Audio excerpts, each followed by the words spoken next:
once they start, then things will go better.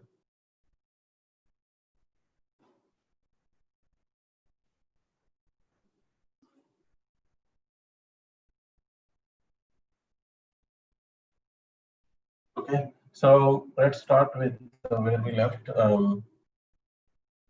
Mainly, there is some people who already started and even completed a lot of exercises, which is good. The remaining just started and do well. So once you cross 25%, you go to average. You try to put all of your efforts in the beginning, okay, so that you will have plenty of time for researching the data science aspects. If you are struggling with the basic things and you are wasting time here, you are not spending time to practice. There is nothing to struggle here, right?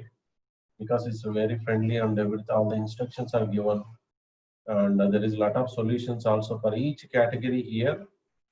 There is some solutions are given. For example, if you open this particular program, multiply 10, okay, the solution also given here.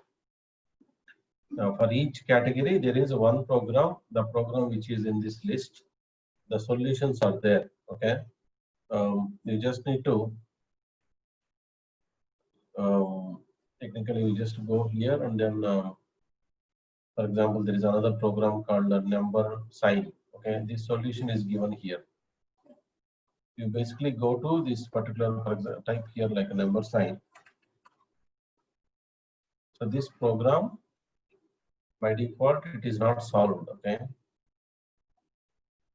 So you need to solve it by writing the logic. But that solution is here. If you go to control flow statements, and then if you go to number sign, the solution, this is, you just need to write it into your notepad or book. Same thing, you go and type it into that particular problem, then you get 2 marks. So likewise, at least 20 marks you will easily get from this. And there are lessons which you don't do anything, you are going to learn from it, that 1 mark will be given. So easily you will cross your beginner to average without any effort, with 0 efforts, I would say. You will be getting all of your 1 marks because these are the solutions are here. You just need to run it. So this is for learning purpose. Okay, this learning will give you the kind of a feeling that what is the problem statement here. Okay, let me record. I think it's not recording.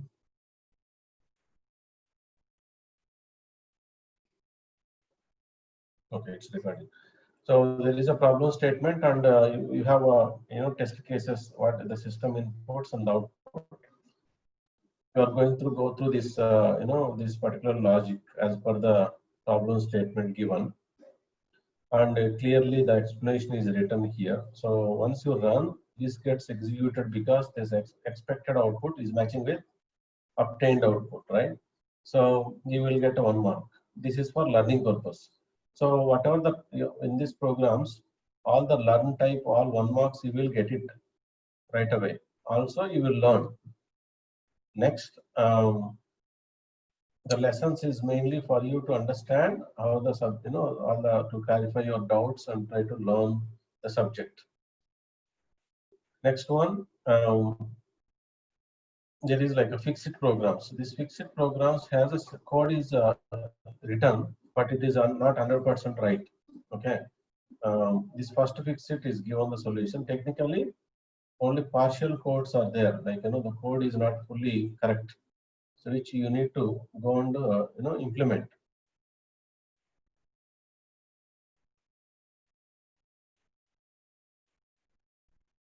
So, for example, you see this. There is some small correction required in this program because some test cases are correct. Some the partial logic is given. The remaining which you need to figure out and adjust this logic so that all need to be come as a tick marks. Okay, then you will get these 2 marks. So likewise, easily, very friendly, easily, you can able to go to good very easily, right? That means good is nothing but a silver. When you go to excellent is a gold. So with a bit of 20%, 25% of effort, with the undertaking the system help, you can easily come to good. Okay, so just put a good amount of effort and learn this. This is such, I told you, right? It is if you are the best in Python, your data science, machine learning, AI will be the best.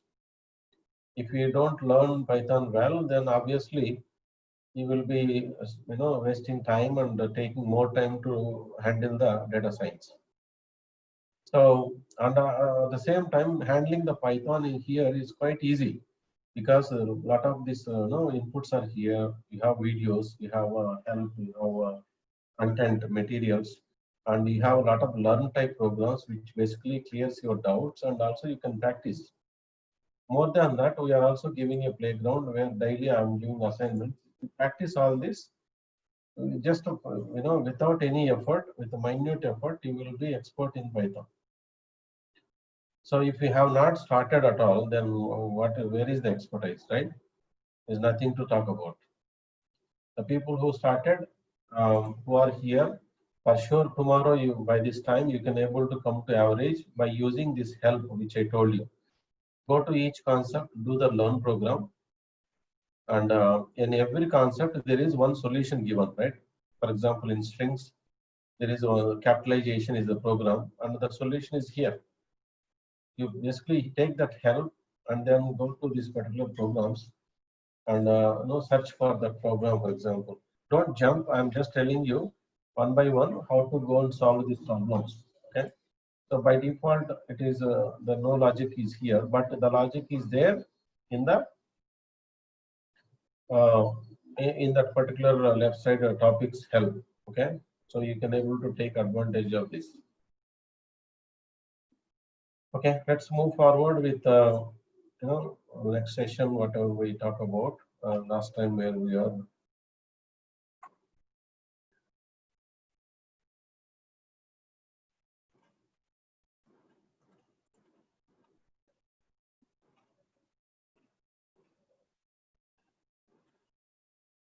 So where did we left last time? What topic is done?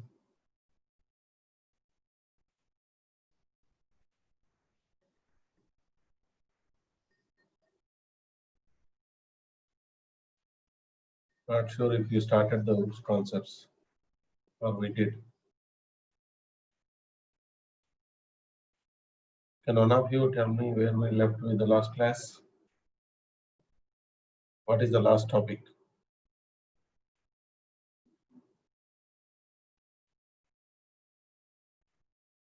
You can type in chat group.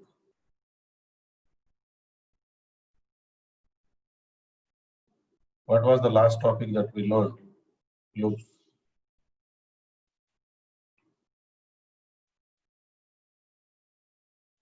So we completed this. Yeah. Okay. So now we need to talk about. I think we also spoke about arrays, right?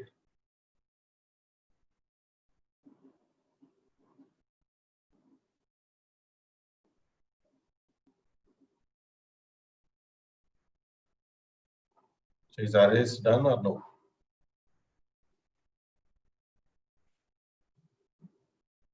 Okay. So let's go to start with arrays today. And from there we'll talk about so arrays and their files, functions, those three topics, and also we'll try to cover up only these three topics today. And the next class we'll do the OOPS concepts.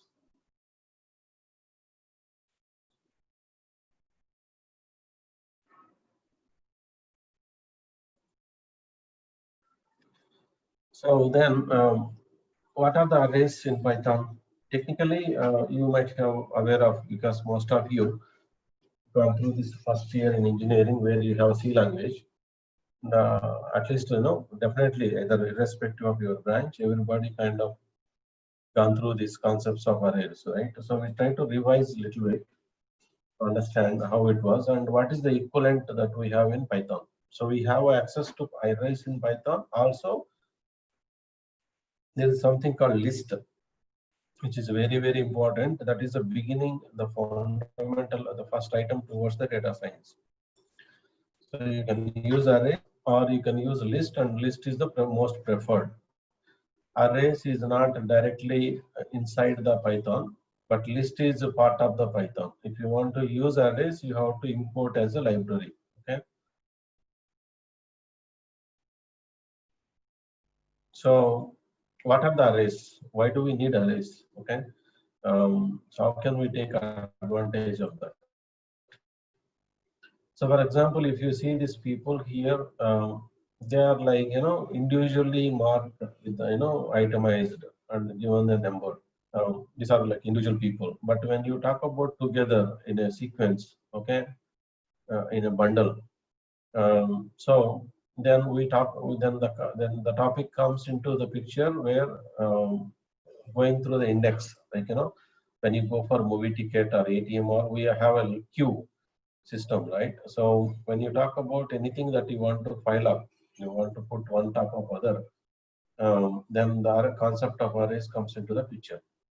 So here, what you see here, there is a two rows, right? Row one, row two, and you can also see that the values, like if you talk like array, right? So array of 0, array of 1, array of 2, array of 3, like that, and so on. This is the n minus 1. Why this is n minus 1? Because we are not starting with 1 here. We are starting with 0. So that means we should not go to n. If you go to n, then it is going to look at this place where there is nothing. That is where it is come, if you try to access n, it will say index out of range. So because that it is exceeded the max value, right?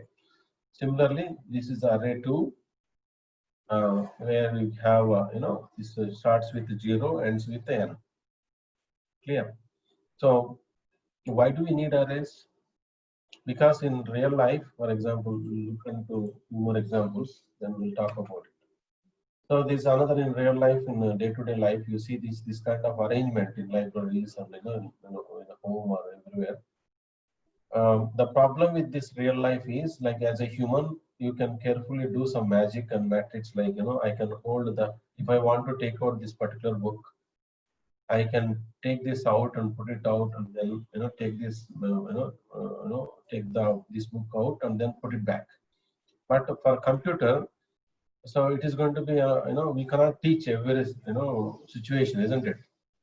So here, based on the arrangement, you know carefully how to handle it. You learned it, but computers are not learned such a way, right? They don't know, like, how this arrangement is, whether this is a shaky or is it straightly configured, or what kind of arrangement it is. So what we do always, we cannot, like in computer, you cannot arrange like this, right? You cannot be like one book forward, one book backwards. You cannot be messed up like this. Computer will not allow. It cannot understand like a human. So computer arrangement need to be straight, like, it can be a number or string, it has to be restricted data type, okay? So that all will be arranged straight, and each one will be given a number. So when you access, then it is going to be accessed nicely, right? And it is going to be taken out only that particular number by using an index value, either here or here. So another example that I want to show you, computers cannot work like this, right? Using this arrangement, computer cannot try to take out the anything. For example, there is a vehicle here, this small vehicle, silver color. I want to take this out. How do you do it? If it is a human, right, he will call and shout at all these people, whoever is here, all this will be taken out first, and then this will be removed, and they need to put it back. But if we have arrangement like this, like a computer system, there is a system in this place, right? Everything is marked, every plot, every parking has a number, and everything is arranged with the rows and columns. Yeah, row 1, row 2, row 3, and column 1, column 2, column 3. In this arrangement, whatever you place, taking out is quite easy, and you are not disturbing anything. But here, you are going to disturb, obviously, a lot of these things. Rare case, some of them, this can be taken out without disturbance. This can be taken out without disturbance. But this, imagine this particular thing you can't take out without disturbance, right? So that is why this is a human life, but this is the system based, like computer system based. So what is the data science? What is the machine learning? What is artificial intelligence? Technically, this is called structured data. Okay, this is unstructured data. This is what? Structured data, because everything is defined and the computer can understand. This is unstructured data, only human can handle it. But what we are telling computer is, so far the computers are good to handle the structured data like this. But now we are telling computers to, we are going to teach you how to handle this unstructured data. Okay. So then that is where the machine learning comes into the picture. Now machine learning means like a human is learning and I try to handle this kind of situations. Now we are training the machine to handle this kind of unpredicted, untrained, unstructured situations. So we are going to train the computers, like for example, here we'll say if the situation is like this, if you want to take out this particular car, we are going to train the computer to take this thing, anything that on the front of the row. So take out, put it into some other array, and then take this out and then put this back. That kind of training we are going to train to computer. You got it? So far we did not train computer like this. We only trained like this, where the things are structured. Blindly it is going to go with rows and columns and it can handle. But dealing with this kind of unstructured situations, you are going to train the computer with the different scenarios. Then the computer will learn like a human over the period. Then it will start handling like a robot. Remember, like you can see that robots, they kind of behave like a human today is because of what? It is not simply like the doll becomes a acting like a human. It is going to be, they have trained with a lot of data set, with a lot of scenarios, that very scenario that how our brain handles. Most of them are simulated to train the robots. That is why again still the robot can only handle whatever that combination is recorded. If certain things are not recorded, not trained, the robot will not handle, right? It cannot react. But good thing is they have simulated almost like how the brain can handle things. So let's move forward. Just I want you to understand very carefully this concept is because everything that you do in data science is mainly going to depend on these data sets, rows and columns, and in huge large number. Okay, so for that we are going to use a lot of different libraries to handle the data sets. So that's why I'm spending extra time in this particular example, where you need to understand what is the importance of the array, how it is basically handle the structured and unstructured data. Clear? So coming to the code samples, in C language you write like that, right? You can able to write like if you want to define multiple numbers with values, you can say A equal to 10, B equals to 20, all that.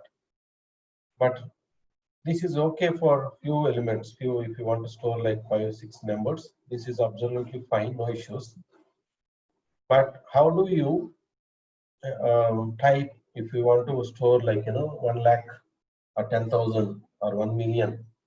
By the time you define all these things, it will be a nightmare. Like you will end up basically give up. So that is where we need a computer system or some control flow system, okay, or all the we under storage system to handle this kind of large scale of collections. Since the array is not part of the Python, we are explicitly importing that particular array concept into Python. Then what is the equivalent in Python to handle the arrays? As I told you, list is equal to arrays. Okay, that you can use a list instead of this. That is most preferred. You should not don't even touch the array here. because that array, because of that historical people have Java, C, C++ everywhere is used. They have it here as input, but it's not recommended to use.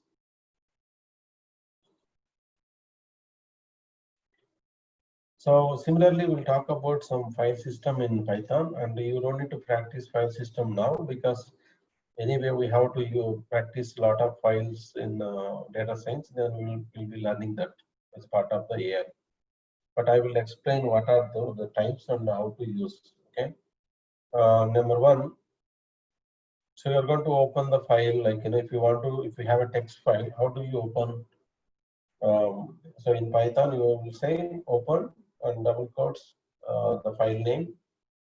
Okay, assuming that wherever this is a current Python program that you are running from that folder, for example, it is like from C colon, folder called temp or something. In the same place, if we have file called tst.txt, then you can simply say like this. Imagine your program is in one folder where you are running that Python program, and you want to open the program from somewhere else. Then you are going to say with the complete path. Okay.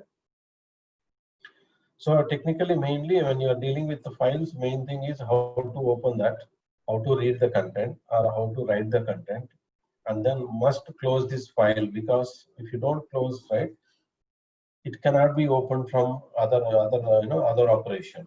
Number two, the more you open, the memory will be occupied, your system will not perform better. Since you are dealing with the data science and machine learning and AI, right, it is very important for you to understand the types of files that you need to handle and how, right, how the format looks like, and how to use that. Number one, CSV files. Okay, so generally CSV files by default comes with the comma separated.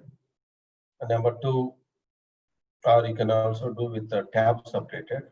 Okay, and there is so many ways that you can handle that. Next, you are going to, so JSON. Please make a note in your notebook.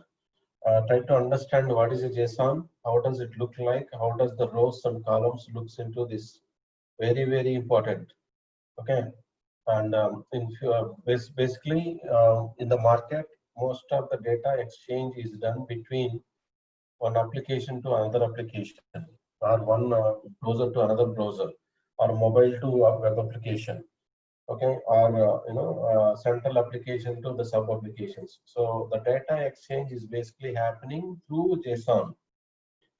Understanding this is very important. I want you to go and learn the JSON. It is there in W3 School. Everywhere you can find the tutorial, and you simply can open your notepad and put that and run it in the HTML. You make it as HTML and run it in the browser. You will get the output. But understanding this and learning this is very, very, very important. Okay, so the XML is another type, right? This one, but today, people are not preferring that, because this is where the JSON got replaced. JSON is a much lightweight, and entire market across the world, everybody using JSON instead of XML, instead of CSV, instead of Excel, everything. This is the top most used data format. Okay, in the corporates for large scale of data processing. So you must know this. Same time, you try to understand what is the CSV, how does it look like, what is the Excel. SX is like Excel files. This is a compressed version and plain text, JSON, XML, HTML, images, and hierarchical data formats like rows and columns or with the parent-child relations. PDF, docx, MP3, MP4, all these file formats you must touch with, because if everything in data science is begin with the data, okay, through one of this combination, either from people are going to do the investigation on the data. That is what the data scientist will do, right? So then obviously they will be going through this one of the file type, either it's the combination of these files, nor a particular accumulation of the files. Clear?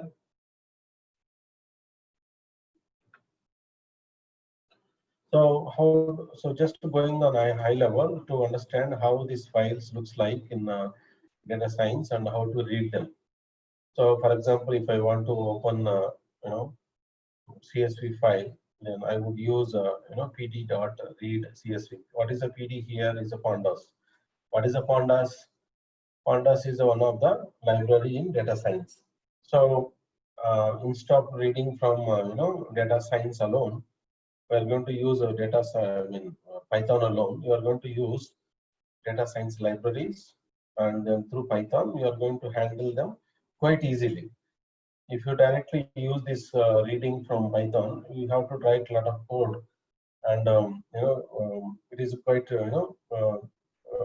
difficulty process to handle all that. Whereas using the data science libraries, it's quite easy and everything is written well. So similarly, if we want to open Excel file, this is the way. And while opening the Excel, if you want to read a particular sheet in Excel, you will see that there are a number of sheets, right?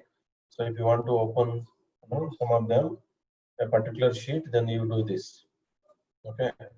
Once you connect, then obviously you can read that.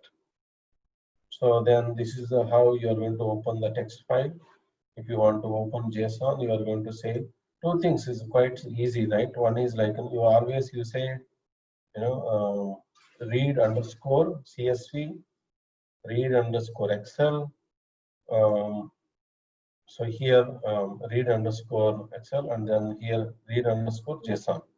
If it is in directly Python, you are going to say open close like this. Okay. So the files we'll talk more about in data science anyway. Now we are skipping that practice. We are not going to practice in Python all the file system because those concepts are pandas is basically part of the data science. But except files, everything else you will be practicing here. Like arrays you will practice, okay, and list you will practice. That examples are given in the Python syllabus. And functions also you are going to practice. So let's talk now about functions. Okay. So what is a function? First, simple in real life, the function means it has to respond. It has to listen to our action and process the activity, and it has to return something. Okay. So for example, you have a in real life. I will go back to that. So in real life, if you have a mobile here, the minute when you click on one of the icon, right, one of the gadget, obviously you will expect that to be opened, right? It has to do something, isn't it? The minute when you click on this calendar, for example, if it is not doing anything, then it is not functioning. So you are going to delete it and reinstall, or you will find some other app, right? So the function means, for example, you are in front of the TV, right? So imagine if you are trying to turn on the TV and it is not doing anything. Can I say that it is not functioning? So the function in our life, we are using it. We always use that as a general English. The reason is function means it has to respond. Well, for every action, there should be a reaction, right? So it's like you have to, when the minute you do something, it has to respond. If not, it is not functioning. So in coding, we do similarly. We expect that so we have a written method called a function called str underscore test, and we are passing some string. And so using that string, do whatever you want, but you have to respond. Okay, you have to print something out. You have to say something like whatever the action it is is completed or not. If you are not doing anything, means that is going to be like it's not working. It's not doing anything. That is not the purpose of the function. Function means it has to respond. There are two types of functions. Okay, one is void. Other one is returning something. So while the minute you define it as a void, that means you don't expect it to be written anything. It can simply process and keep quiet. But the real function, the intention of the real function is when you write non-void type, then it has to perform and respond back. For example, if I send this, I'm calling this function here and passing this particular message. So this, it will take that particular message and it is going to count number of capital letters and number of small letters, and then finally it is going to print how many capital letters are there in this string, how many small letters are there in this string. That is this particular function duty. So that will be there all in the system all the time. So whenever I want to have this alphabet count based on the lower or upward, then I always call this function to get that values. So let's understand what is the syntax and how to implement, right? So defining a function, right, is a registration of a function in the program so that it can be recognized and used in the rest of it. With the following example. So here, calculate underscore square in bracket, there is a number that is a function name and we are passing the parameter. So you clearly explained here stating that, this definition is basically indication that you are defining a function. Okay. So that is the beginning of syntax wise. DEF you have to begin with in order to write a function, and the function name, right? Here next one is, this is the function name. Third, you are going to have a parenthesis, right? Parameters passing it, but within these brackets, within the parenthesis, begin and close. So you are having this one. In between, you are going to pass the parameter. Okay. So you are passing the parameter and the colon. The colon basically, once the minute you put the colon, it is going to think that yes, the function has end. The declaration of the function name is completed. Now the implementation of the body will begin. That is how the computer will understand. Okay. So DEF is the indication of that we are defining a function, and the function name in the bracket, begin and close must be there, and in between we want to pass all the parameters. The colon indicates that it is the end of the function declaration, right? Function name declaration, followed by the body implementation begins.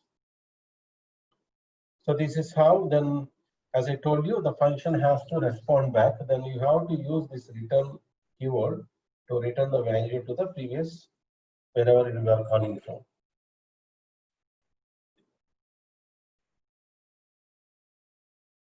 So there is two ways of defining a function. I told you. One is if you are printing something, if you are printing output inside the function, then you don't need to say return. So if you say return, then you have to print output, outside. So that is a very simple. Okay. So if I want to just print, dot dot, then I'm going to print like this, and this is, we are calling the function in the root, which will be triggered this, and it is going to print like that. Here, if you say printing 1 to 100, for example, right? This is by default. So let me explain this clearly.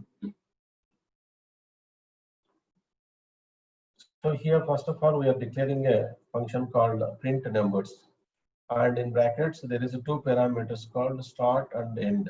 Okay, and we are also giving, not only declaring the parameters, we are also declaring default values. Okay, so these default values is going to basically taken as 0 and 100. And what happens here, we are using the loops which you might have practiced so far. So I is the initialized parameter, and we are taking the range from 0 to 100 by default. If not, whatever the values that you are going to send from here. And each time it is going to print in brackets string of that particular value. Got it? So what happens here, we declared that function, this is done. Next, in the root level, hope you are, last time also I mentioned the indentation, right? Make sure that you follow the indentation. So definition, declaring the function has to be done at the zero level, and you go one step forward, like you press the tab, you are going to write for statement here, which basically triggers the for loop. And so this function, this this for loop is inside this function.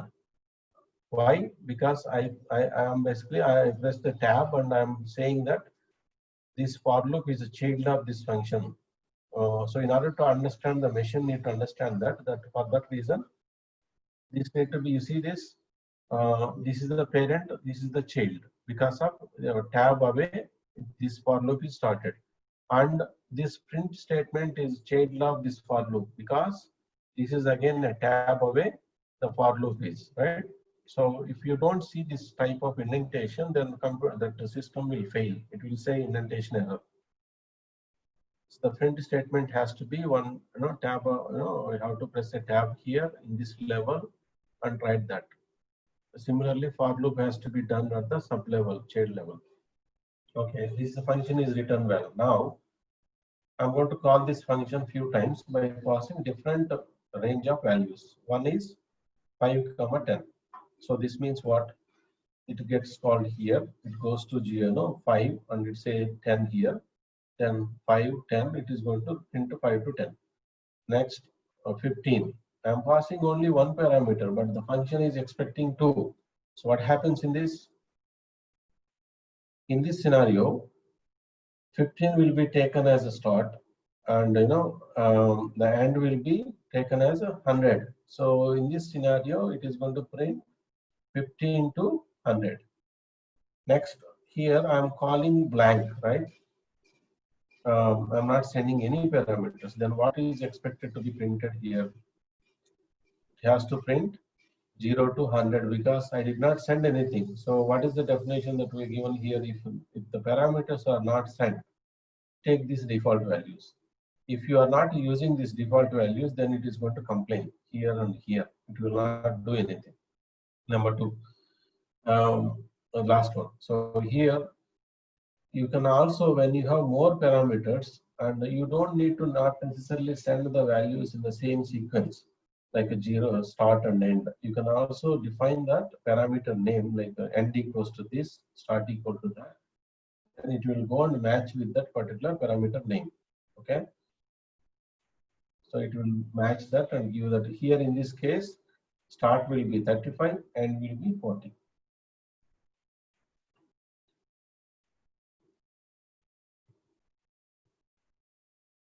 So I'm going to show you examples here. Instead before stepping into concept, that is very important concept, that instead of just simply going and messing up, where I want you to really good that you see that before we start it was 39. At least 4 people already started. So it's very simple, right?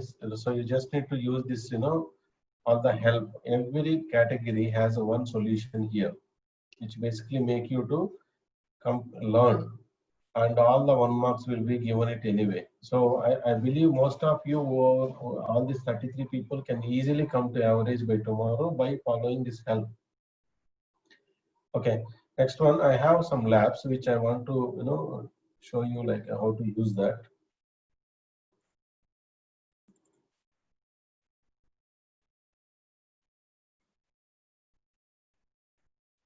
They given you this, right?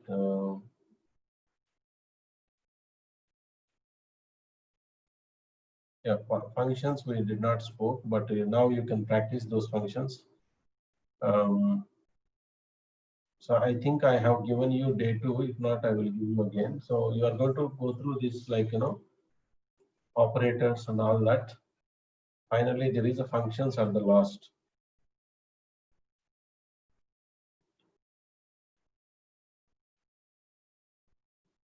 So let's talk about, take this example of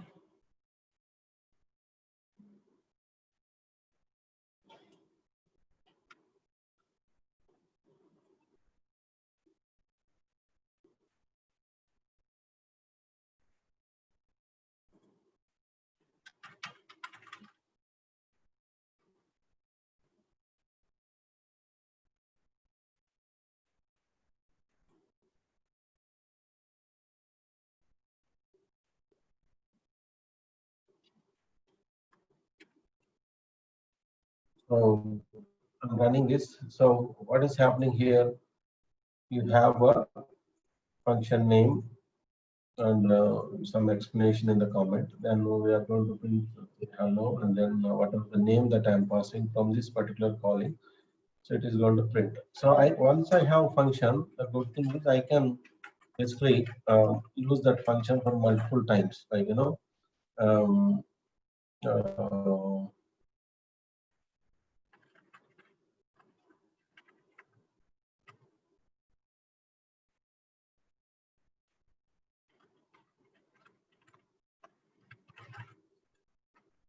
so what happens here? So since you already declared this particular function, right? I can keep on calling this on multiple times whenever I want with a different kind of messages. So this is going to go all the time. Okay.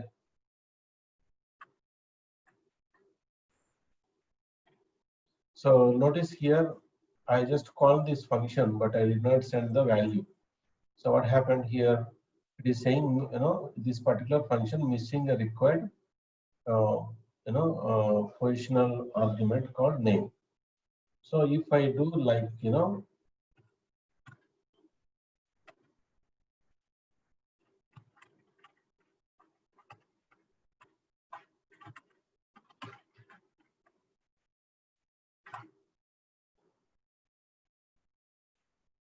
what is happening here? Here it is taken a name, right? Uh, but here I did not send anything, so but it has taken a default value. So I got this. So that is why you can also specify the default values in case where you can't able to provide the inputs. Then it will not fail. Instead, it will get executed with the default. So those are the varieties, right?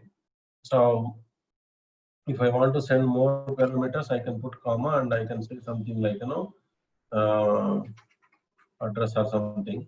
And by default, I can use something like address not defined. If I define that, it will come. If not, I can also print that. For example, here I'm saying that. Then I can also say plus address. Okay. So if I basically if I don't give the address, it is going to say address not defined. If I provide the address,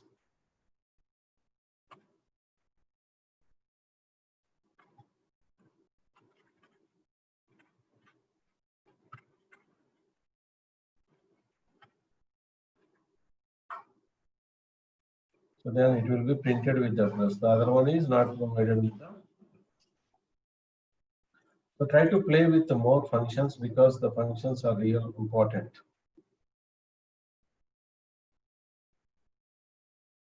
And there are some programs which are related to functions, and also there is additional content here where you can also learn from the this particular examples with the various scenarios and examples. You can also take that and practice.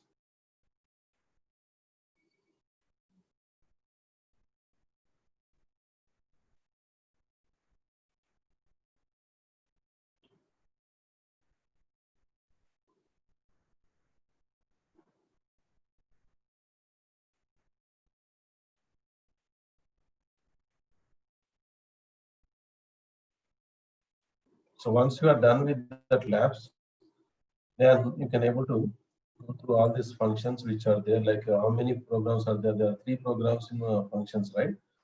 You can make use of that and solve it. But you do more into this programming breakdown where I have you can practice more examples from the tutorial here, and I'm also going to give you a few more examples.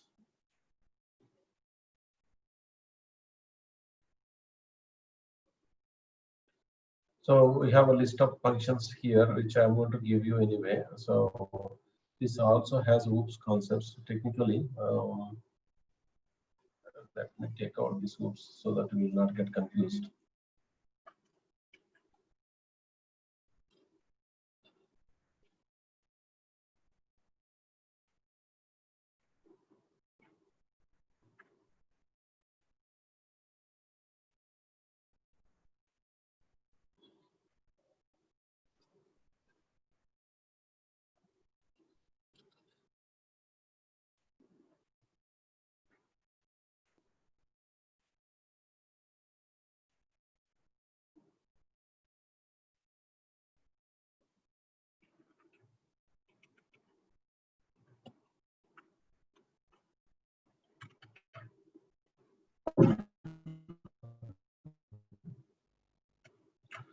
Okay, so I'm going to share you with these programs here with the list of functions and the previous lab too as well. So I want you to focus on that and practice as much as you can and try to solve all the programs related to the fundamentals, conditional statements, control flow statements, and the strings, list, and functions. Up to here, you should be able to do it. Okay. If you find the time for it, then you can also go for sorting. I can explain a bit now. Then later we are going to do with the object-oriented programs. So, this list also quite normal as such that we have in arrays. It is quite similar to that. It all begins with. Let me show you some examples here.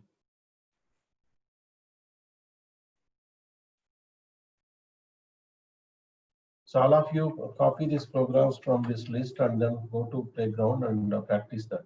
Okay, I want you to practice the list.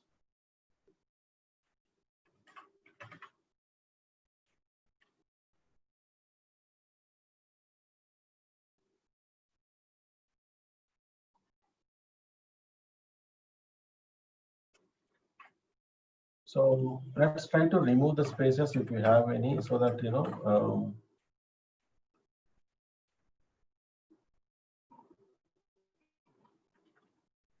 we missed, isn't it? Array A is not defined, so we have to define that.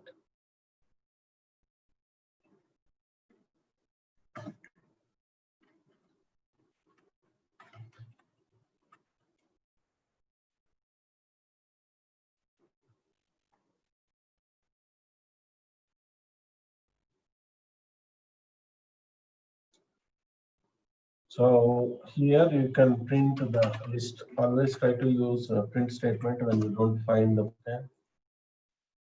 So now we have what is happening here. Declared a list called instead of arrays, I told you to use a list, right? So list is by default. This is how you are going to declare, like 1 comma 2 as a default declaration is done. And we are appending like 6, 7, 2 times 7, okay, to the list of A. So then we are printing that. Next one, we declared 8, 9 into, so 8, 9 into B.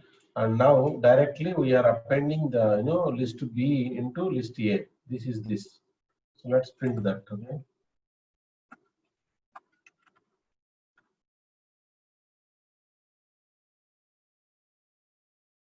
So then we appended that. List now list.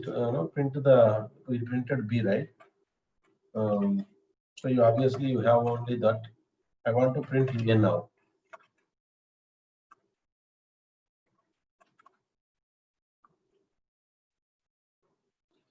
So what is the difference? So this A now having the first list as well as the second list. Okay, this is the list again. Inside the list, there is one more list of values which are belongs to B. So now let's print the A again.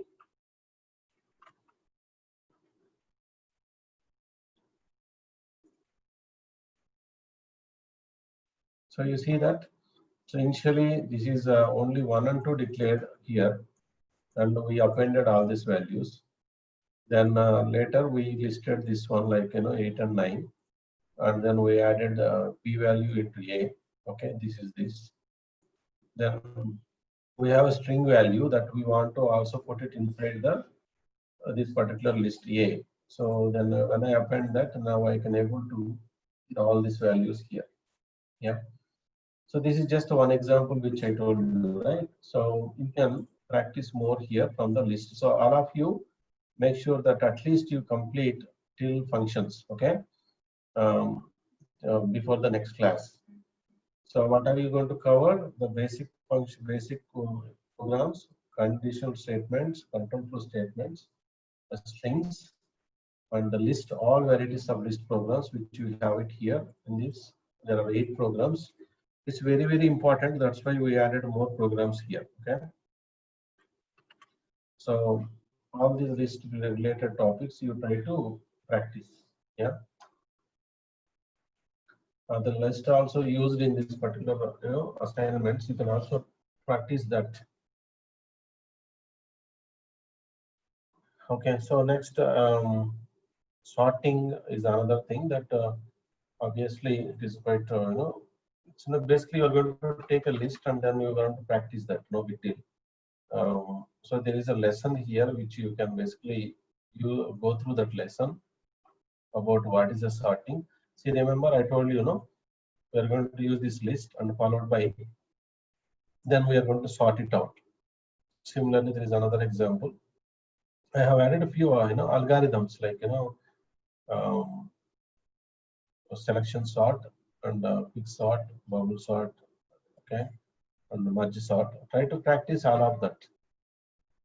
You simply can copy this example here into your programming playground. So this way you will also learn data structures, okay, which is again very important concept.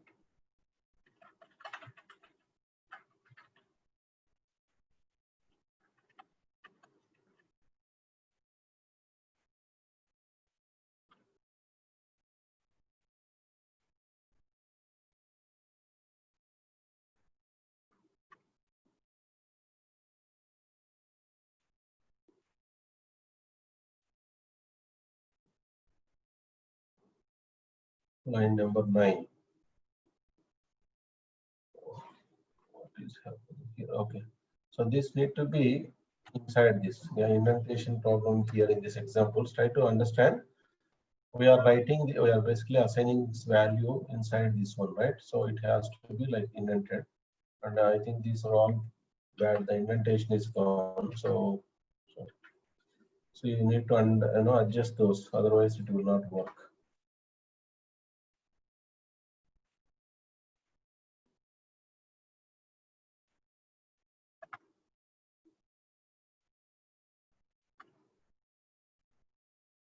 I think in the content somehow the indentation is broken. So now this is the program, okay? So try to play with it. Do not think like everything is ready. You just need to choose, basically chew from your mouth. No such thing in programming. It is all about troubleshooting, okay? Trial and error. So if you try to understand this, the parent-child concept and indentation, then you will be able to troubleshoot it, right? So what is the sorted array here? How did we give the values? First of all, we have given 64, 25, 12, 22, 11. So then we expect it to be printed in the descending order. So it is already sorted, right?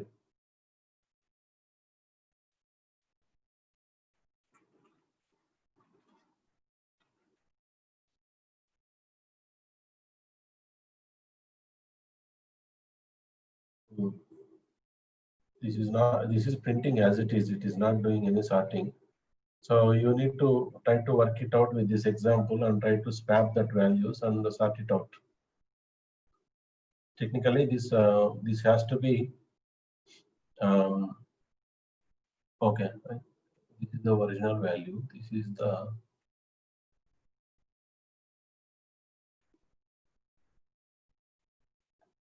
so A has all the original values.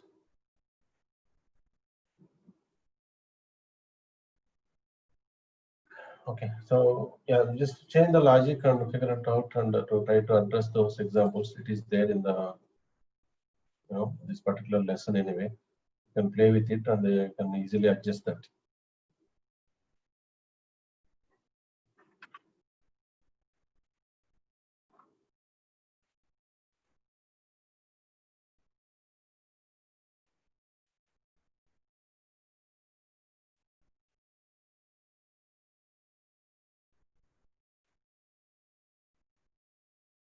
So this example again, I think this is printing as it is. So all of these examples, so the indentation is broken, and because of that, I think we are creating somehow that formatting got changed. So you try to implement that indentation and properly do it. If anybody have issues, then let us know. Then we can able to help you out. So what is the plan for next class? One is I want you to complete 8 programs in this, 4 in all these things still functions. And the people who are already doing well, yeah, try to complete the sorting as well. Okay. So then we are going to deal with the object-oriented concepts in the next class. So that's all for today. If you have any questions, then we'll try to discuss that.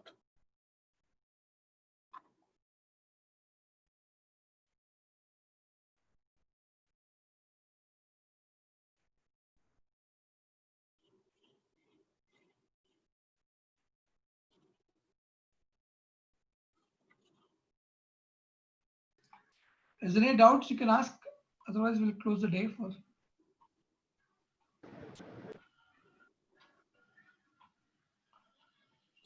Is the concepts clear so far, whatever we discussed today and in the previous class? Some yes and some no's.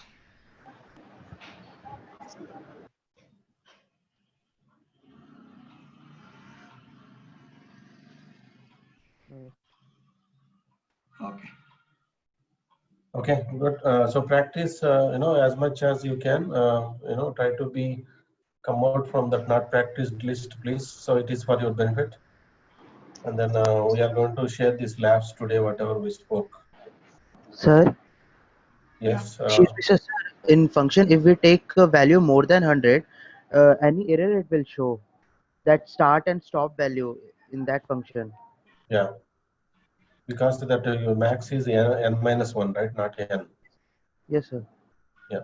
So Because the array, if we take value more than 100, there will be any error or it will just simply show nothing.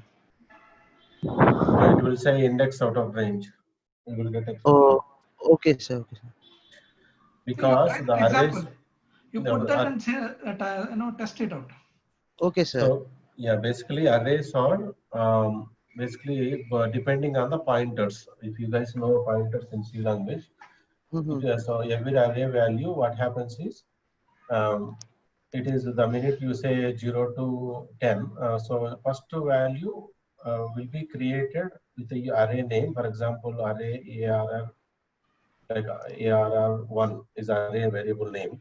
So the way it is going to form the data in memory is array variable name plus 0. That is the memory address for the first value. So array variable name plus 0 will trigger as a pointer in the memory. That is where the first value that you are going to store in array will be stored.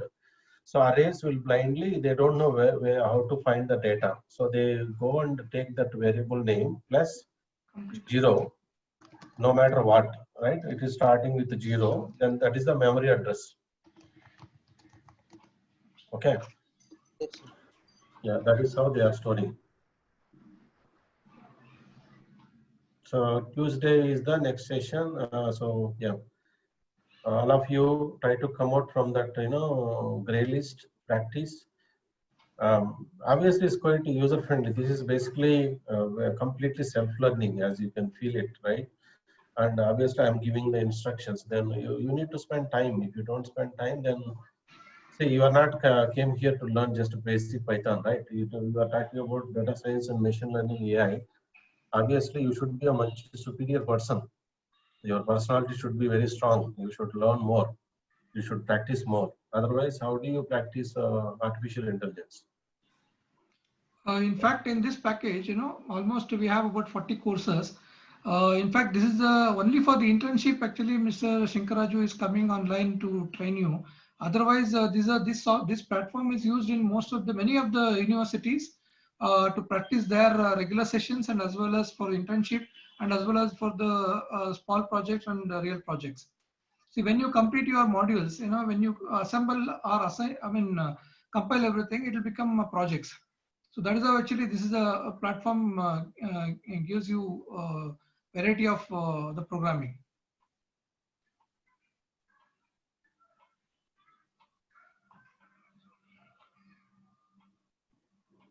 Otherwise, this software is self-learning. You know, most of the colleges are using this software, even including NITs and as well as SSIT Tumkur, Geetam University.